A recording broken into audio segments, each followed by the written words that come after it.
আমি অনন্যা বলছি টালিগঞ্জ থেকে। হ্যাঁ অনন্যা, কথা বলুন। হ্যাঁ, নমস্কার দাদা ভাই। নমস্কার।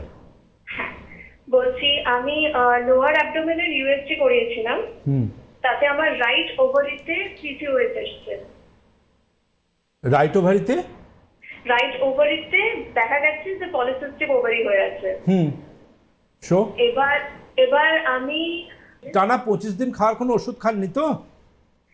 টানা 21 দিন খাবার ওষুধ দিয়েছিলেন। ও, তার মানে দ্যাট ইজ আপনি ওসিপি খেয়েছেন, প্রেগন্যান্সি না আসার ওষুধ খেয়েছেন, তাই তো? হ্যাঁ, মানে আমি খেয়েছিলাম যাতে আমার পিরিয়ডসের ডেটটা খুব ইরেগুলার ছিল। হ্যাঁ, তো তো সেজন্য রেগুলার করার জন্য খেয়েছিলাম ওষুধটা।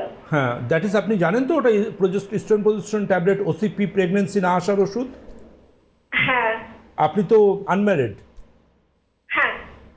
আপনি লক্ষ্য করে দেখেছেন এটা খাবার পর যে পিরিয়ডটা হচ্ছে সেই পিরিয়ডটা হাত পা কেটে গেলে যেমন ফ্রেশ ব্লাড শরীর থেকে বেরিয়ে যায়, ঠিক সেইভাবে ব্লাড বেরোচ্ছে?